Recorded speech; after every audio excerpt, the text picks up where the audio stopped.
శ్వేతపత్రాలు, స్వేదపత్రాలు, స్వాహాపత్రాలు అయిపోయినాయి. ఇప్పుడు దోపిడీ పత్రాలు రిలీజ్ చేయడానికి రెడీగా ఉన్నామని చెప్పేసి కోమటిరెడ్డి వెంకటరెడ్డి గారు కామెంట్ చేస్తున్నారు. సో ఎప్పుడైతే ఈ దోపిడీ పత్రాలు బయటకు వస్తాయో మేము ఆక్రమించుకోవడానికి రెడీగా ఉన్నాము అని తెలంగాణ రక్షణ సైన్యం అంటోంది. సో మరి దీనికి సంబంధించి అప్డేట్స్ ఏంటి, అసలు ఇది ఎలా జరగబోతోంది, తనకు సంబంధించి వారి విశ్లేషణని మనతో పంచుకోవడానికి ఈరోజు మనతో పాటు ఉన్నారు senior journalist, senior political analyst CS Rao garu ఉన్నారు. వారితో మాట్లాడదాం. నమస్తే. నమస్తే సౌజన్య. సో తెలంగాణ రక్షణ సైన్యం ఈగర్లీ వెయిట్ చేస్తుంది ఎప్పుడు ఈ దోపిడీ పత్రాలు వస్తాయి అనేసి అని.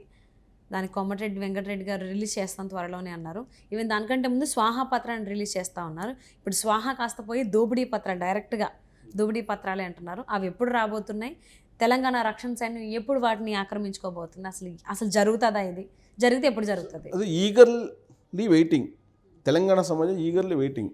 అసలు ఏం జరుగుతుంది, అసలు నిజంగా కల్వకుంట్ల ఫ్యామిలీ దోచేసిందా?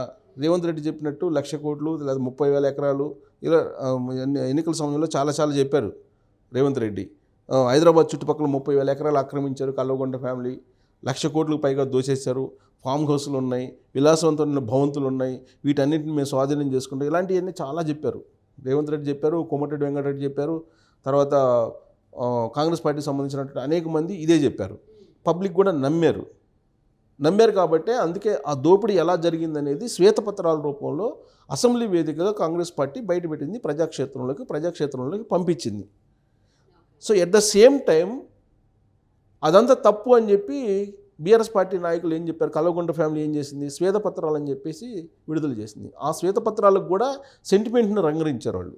ఇంకా కూడా 10 సంవత్సరాల తర్వాత కూడా ఇంకా కూడా ఆంధ్ర సెంటిమెంట్ అనేది టచ్ చేస్తే ఆ పార్టీకి లేదంటే కల్వకుంట్ల ఫ్యామిలీకి సానుభూతి పెరుగుతుందని చెప్పి వాళ్ళు భావిస్తూ ఉన్నారు. ఆ శ్వేతపత్రాలని పేరు ఎందుకు పెట్టారంటే, శ్వేతపత్రాలని కాంగ్రెస్ పార్టీ రిలీజ్ చేసింది కదా, ఆ శ్వేతపత్రాలను తయారు చేసింది ఆంధ్రాకు సంబంధించినటువంటి ఇంజనీర్లు, ఆంధ్రాకు సంబంధించినటువంటి ఆర్థికవేత్తలు తయారు చేశారు అనేది వాళ్ళు చెప్తున్నమాట. అందుకే శ్వేతపత్రాలకు పోటీగా శ్వేతపత్రాలను రిలీజ్ చేశారు. ఇక్కడ ఎవరైతే అది చెప్తున్నారో శ్వేతపత్రాలు ఆంధ్ర వాళ్ళకి తయారు చేశారని కేటీఆర్ అసెంబ్లీ సాక్షిగా చెప్పారు. ఇదే కేటీఆర్ ఆంధ్ర వాళ్ళతోటి కాళేశ్వరం ప్రాజెక్ట్ నిర్మించారా లేదా సమాధానం చెప్పాల్సినటువంటి అవసరం ఉంది తెలంగాణ సమాజానికి. అలాగే టాప్ 10 కంపెనీస్ ఏదైతే ఉన్నాయో రియల్ ఎస్టేట్ కంపెనీలు, వాళ్ళు ఆంధ్ర వాళ్ళు కాదా అవునా, వాళ్ళకి పరోక్షంగా సహకారం అందించారా లేదా, ఇవన్నీ కూడా బయటకు తీసుకొచ్చే ప్రయత్నం చేస్తుంది కాంగ్రెస్ పార్టీ. సో ఇప్పుడు ఇంకా కూడా ఆంధ్ర సెంటిమెంట్ని పెట్టుకొని రాబోయేటువంటి రోజుల్లో కూడా రాజకీయాన్ని నడపాలని చెప్పి బీఆర్ఎస్ పార్టీ భావిస్తుంది. కరెక్ట్గా అక్కడే బోల్తా పడింది, మొన్న ఎన్నికల్లో కూడా అక్కడే బోల్తా పడింది. తను చేసినటువంటి అభివృద్ధిని ప్రజలకు చెప్పి నమ్మించేటువంటి ప్రయత్నంలో ఓడిపోయింది అది. సో అది అబద్ధం. కల్వకుంట్ల ఫ్యామిలీ లేదంటే బీఆర్ఎస్ పార్టీ చెప్పినటువంటి మాటలన్నీ అబద్ధం. కరెంటు విషయంలో అబద్ధం, నీళ్ళ విషయంలో అబద్ధం, నిధుల విషయంలో అబద్ధం, ఉద్యోగాల విషయంలో అబద్ధం అని చెప్పి తెలంగాణ సమాజం నమ్మి వాళ్ళని ప్రతిపక్షంలో కూర్చోబెట్టింది. 39 మంది ఎమ్మెల్యేలకు పరిమితం చేసింది. అయినా కానీ మేమే కరెక్టు, అబద్ధం, ప్రభుత్వం చెప్పింది అబద్ధం అని చెప్పేసి శ్వేతపత్రాలని చెప్పి రిలీజ్ చేసి వాళ్ళు చెప్పారు. మేము 3 లక్షల కోట్ల రూపాయలు మేము అప్పు చేసాం, 6 లక్షలు కాదని చెప్పి వాళ్ళు అంటున్నారు. 50 లక్షల కోట్ల రూపాయల విలువైనటువంటి సంపదను మేము సృష్టించామని చెప్పి చెప్తున్నారు. అందుకే ఇప్పుడు కాంగ్రెస్ పార్టీ ఏం చెప్తుంది, స్వాహాపత్రాలను మేము రిలీజ్ చేయబోతున్నాం అని చెప్పి ఆల్రెడీ వాళ్ళు దానికి సంబంధించిన కసరత్తు చేస్తుంది. ఏంటి స్వాహాపత్రాలు అంటే, ఎవరెవరు ఎంత తిన్నారు, బీఆర్ఎస్ పార్టీలో ఉండేటువంటి వాళ్ళు మల్లారెడ్డి ఎంత తిన్నారు, అనేకమైన ఆరోపణలు ఆయన మీద వస్తున్నాయి. కేటీఆర్ ఎంత తిన్నాడు, కవిత ఎంత తింది, కేసీఆర్ ఎంత తిన్నారు, హరీష్ ఎంత తిన్నారు, సంతోష్ ఎంత తిన్నారు, గంగుల కమరాకర్ ఎంత తిన్నారు, లేదంటే జీవన్ రెడ్డి ఎంత తిన్నారు, ఇలా రకరకాల పేర్లు టాప్ 20 లీడర్స్ తీసుకొని వాళ్ళది రిలీజ్ చేసే ప్రయత్నం కాంగ్రెస్ పార్టీ చేస్తుంది, ఆ ఎక్సర్సైజ్ చేస్తుంది. ఈ లోపుగానే కోమటిరెడ్డి వెంకటరెడ్డి నిన్న ప్రెస్తో మాట్లాడుతూ దోపిడీ పత్రాలు మేము త్వరలో రిలీజ్ చేయబోతున్నామని చెప్పి అన్నారు. ఏంటి దోపిడీ పత్రాలు, కొత్తగా వచ్చినటువంటి దోపిడీ పత్రాలు ఏంటి? స్వాహా పత్రాలు అంటే అందరి, దోపిడీ పత్రాలు ఏంటంటే కేవలం కల్వకుంట్ల ఫ్యామిలీ మాత్రమే అని చెప్పి ఆయన చెప్తున్నారు. కల్వకుంట్ల ఫ్యామిలీ ఆ 4-5 ఉన్నారు, వాళ్ళకు సంబంధించినటువంటి దోపిడీ పత్రాలు మేము రిలీజ్ చేయబోతున్నాము అని చెప్పి ఆయన చెప్తున్నారు. సరే, వీళ్ళందరూ స్వాహా పత్రాలు దోపిడీ పత్రాలు రిలీజ్ చేస్తే మాకు ఇన్ఫర్మేషన్ ఇస్తే మేము మా పని మేము చేసుకుంటామని చెప్పి తెలంగాణ రక్షణ సేన రెడీగా ఉంది, రక్షణ సైన్యం. సో తెలంగాణ రక్షణ సైన్యం ఏంటి అని అంటే ఆల్రెడీ ఫామ్ అవుతుంది తెలంగాణలో. రక్షణ సైన్యం ఏంటంటే తెలంగాణ ఉద్యమకారులు ఎవరైతే కోర్ టీం ఉన్నారో వాళ్ళందరూ కూడా రక్షణ సైన్యంగా ఏర్పడబోతున్నారు. రక్షణ సైన్యంగా ఏర్పడి రాబోయేటువంటి రోజుల్లో ఎక్కడెక్కడ టీఆర్ఎస్ పార్టీకి సంబంధించినటువంటి ఆస్తులు ఉన్నాయి, స్థిరాస్తులు, అలాగే చరాస్తులు ఏమున్నాయి, వాటి అకౌంట్స్లో ఎంతెంత డబ్బులు ఉన్నాయి, వాటన్నిటి మీద కూడా ఇప్పుడు సమాచార హక్కు కింద తీసుకునేటువంటి ప్రయత్నం రక్షణ సైన్యం కూడా చేస్తుంది. ఈలోపు ఇటు దోపిడీ పత్రాలు, స్వాహా పత్రాలు కూడా కాంగ్రెస్ పార్టీ రిలీజ్ చేస్తుంది. సో వాటిని బేస్ చేసుకొని సమాచార హక్కు చట్టం కింద మిగిలినటువంటి వివరాలను కూడా సేకరించి టీఆర్ఎస్ పార్టీకి ఉన్నటువంటి ఆస్తులు ఎంత అని చెప్పి వాళ్ళు అంచనా వేయబోతున్నారు. అంటే బీఆర్ఎస్సీ కాదు, టీఆర్ఎస్ పార్టీకి సంబంధించి. నేను అందుకే క్లియర్గా చెప్తున్నా, టీఆర్ఎస్ పార్టీకి సంబంధించి. ఎందుకంటే టీఆర్ఎస్ పార్టీ అనేది ఉద్యమకారుల పార్టీ. ఉద్యమకారుల స్వేదంతో, ఉద్యమకారుల నిధులతోటి, ఉద్యమకారుల పోరాటాలతోటి, ఉద్యమకారుల ఆత్మాహుతులతోటి ఏర్పడినటువంటి పార్టీ అది. కాబట్టి అది ఆ పార్టీకి సంబంధించినటువంటి ఆస్తులు మొత్తం తెలంగాణకు సంబంధించినటువంటి సంపద అని తెలంగాణ రక్షణ సైన్యం భావిస్తూ ఉంది. ఆ విషయాన్ని నాకు ఇంటర్వ్యూలో తెలంగాణ విటల్ చెప్పడం జరిగింది.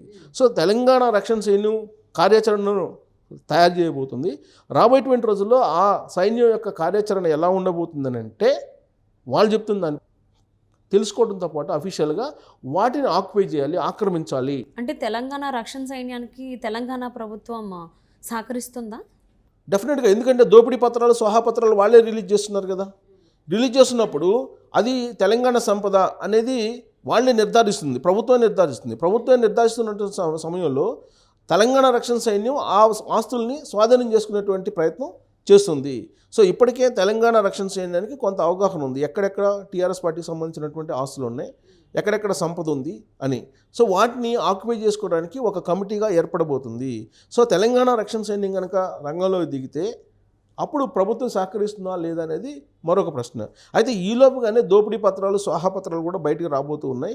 ఎన్నికల సమయంలో ఈ దోపిడీ పత్రాలు, స్వాహా పత్రాలే ప్రధానమైనటువంటి ఎజెండాగా లోక్సభలో ఉండేటువంటి అవకాశం ఉంది, లోక్సభ ఎన్నికల్లో. సో లోక్సభ ఎన్నికలకు సంబంధించి అటు బీజేపీ రెడీ అవుతుంది, ఇటు కాంగ్రెస్ పార్టీ రెడీ అవుతుంది, ఇటు బీఆర్ఎస్ పార్టీ కూడా రెడీ అవుతుంది. ఇలాంటి తరుణంలో ఈ పత్రాలను రిలీజ్ చేయడం ద్వారా రాబోయేటువంటి రోజుల్లో ఎన్నికల క్యాంపెయిన్గా దాన్నే ఎంచుకునేటువంటి అవకాశం ఉంది. ఒకవేళ దాన్ని ఎంచుకోకపోతే ఇప్పుడు ఏదైతే కాంగ్రెస్ పార్టీ హామీలు ఇచ్చిందో 6 హామీలు, వాటికి సంబంధించి ఆల్రెడీ ఎక్సర్సైజ్ జరుగుతుంది, వాటిని ఎలా అమలు చేయాలనేది. ఈలోపుగానే బీఆర్ఎస్ పార్టీ ఏం చేస్తుందంటే అబద్ధాలు చెప్పి కాంగ్రెస్ పార్టీ అధికారంలోకి వచ్చింది. ఇప్పుడు ఈ 6 హామీలని అమలు చేయలేక, అమలు చేయడానికి నిధులు సహకారం లేదు, నిధులు లేవు అని చెప్పేసి మా పైన అభండాలు మోపుతుంది అని చెప్పి బీఆర్ఎస్ పార్టీ చెప్తుంది. అంటే నిధులు లేవు కాబట్టి మేము అమలు చేయలేమని చెప్పడానికి ఈ శ్వేతపత్రాలను విడుదల చేసిందని చెప్పి బీఆర్ఎస్ పార్టీ చెబుతుంది. సో దానికి ప్రతిగా కనుక ఇప్పుడు దోపిడీ పత్రాలు, స్వాహా పత్రాలు కనుక విడుదల చేయకపోతే ఇప్పుడు బీఆర్ఎస్ పార్టీ పై చేయగా నిలిచేటువంటి అవకాశం ఉంది. దానికి కాంగ్రెస్ పార్టీ సహకారం ఎట్టి పరిస్థితుల్లో అందించదు. ఎదురుదాడి చేయడానికి కాంగ్రెస్ పార్టీ సిద్ధపడుతుంది. ఆ ఎదురుదాడి అంటే కేవలం స్వాహా పత్రాల్లో దోపిడీ పత్రాలు రిలీజ్ చేయటం, ఆ తర్వాత వీటిని బేస్ చేసుకొని విచారణకి ఆదేశించడం, ఇది జరుగుతుంది. దాంట్లో తెలంగాణ రక్షణ సైన్యం కూడా ఇన్వాల్వ్ అవుతుంది.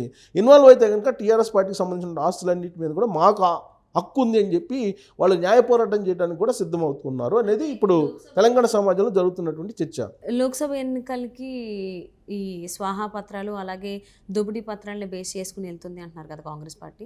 అంటే లోక్సభ ఎన్నికలకు ముందే ఈ స్వాహా అలా కావచ్చు, అదే స్వాహా పత్రాలు కావచ్చు, లేదంటే దోపిడీ పత్రాలు కావచ్చు రిలీజ్ అయ్యేటువంటి అవకాశాలు ఉన్నాయా? లేతే కోమటిరెడ్డి వెంకటరెడ్డి చెప్తున్నారు కదా, కోమటిరెడ్డి వెంకటరెడ్డి ఆల్రెడీ చెప్తున్నారు, ఆల్రెడీ దోపిడీ పత్రాలు రిలీజ్ అని, మేము దోపిడీ పత్రాలను మేము రిలీజ్ చేయబోతున్నాం అని చెప్పి కోమటిరెడ్డి వెంకటరెడ్డి అఫీషియల్గా మీడియా ముఖంగా ఆయన అభిప్రాయాన్ని వ్యక్తం చేశారు. తన అంటే కాంగ్రెస్ పార్టీ ఏం చేస్తుంది అనే విషయాన్ని ఆయన చెప్పారు. అంటే అవును చెప్పడం జరిగింది, బట్ ఎప్పటిలోపు వచ్చేటువంటి అవకాశాలు ఉన్నాయి? అంటే లోక్సభ ఎన్నికల కంటే ముందే ఈ దోపిడీ పత్రాలు కావచ్చు, లేదంటే స్వాహా పత్రాలు కావచ్చు రిలీజ్ అయ్యేటువంటి అవకాశం ఉందా? లేకపోతే దీన్ని ఇంకా ఇలాగే లోక్సభ ఎన్నికలు అయిన తర్వాత కూడా చేస్తామని కొనసాగించేటువంటి అవకాశం ఉందా తెలంగాణ ప్రభుత్వం? అంటే లోక్సభ ఎన్నికల నాటికి ఈ దోపిడీ పత్రాలు, స్వాహా పత్రాలు బయటకు వచ్చేటువంటి అవకాశం ఉంది. ఎక్కడి నుంచి వస్తాయంటే 2014 నుంచి 2023 అధికారం కోల్పోయేంత వరకు బీఆర్ఎస్ పార్టీ ఏమేం చేసిందనే దాని మీద ఒక లిస్ట్ అవుట్ చేయబోతున్నారు. కాంగ్రెస్ పార్టీ ఆ మేరకు ఎక్సర్సైజ్ చేస్తుంది.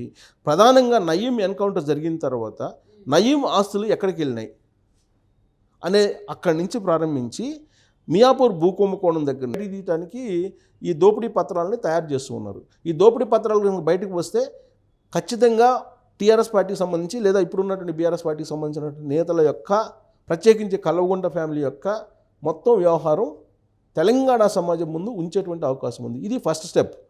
తెలంగాణ సమాజం ముందు ఉంచి లోక్సభ ఎన్నికల్లో దీన్ని ఒక చర్చనీయాంశంగా రాజకీయంగా తీసుకెళ్ళబోతుంది కాంగ్రెస్ పార్టీ. ఆ తర్వాత లోక్సభ ఎన్నికలు కూడా ముగుస్తాయి.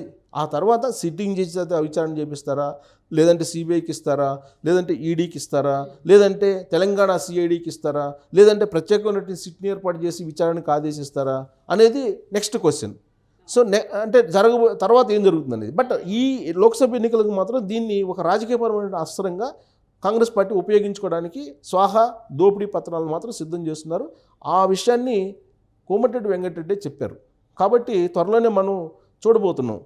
సో తెలంగాణ రక్షణ సైన్యం అప్పుడు ఏం చేస్తుంది, అప్పుడు ప్రభుత్వం దానికి సహకరిస్తుందా, ఇదంతా కూడా తెలంగాణ ఉద్యమకారుల ఆస్తిగానే టీఆర్ఎస్ పార్టీ ఆస్తులు భావిస్తుంది. కాబట్టి అప్పుడు ఆస్తుల్ని తీసుకోవడానికి సహకరిస్తుందా లేదా అనేది మనం వేచి చూడాలి. తెలంగాణలో లోక్సభ ఎన్నికలు అయిపోయిన తర్వాత మాత్రం క్లియర్ కట్ పిక్చర్ వచ్చేటువంటి అవకాశం ఉంది. అప్పటి వరకు ఇది రాజకీయపరమైన చర్చగానే మిగిలేటువంటి అవకాశం ఉంది. Okay, thank you so much for spending your valuable time with us, yes, Rao గారు.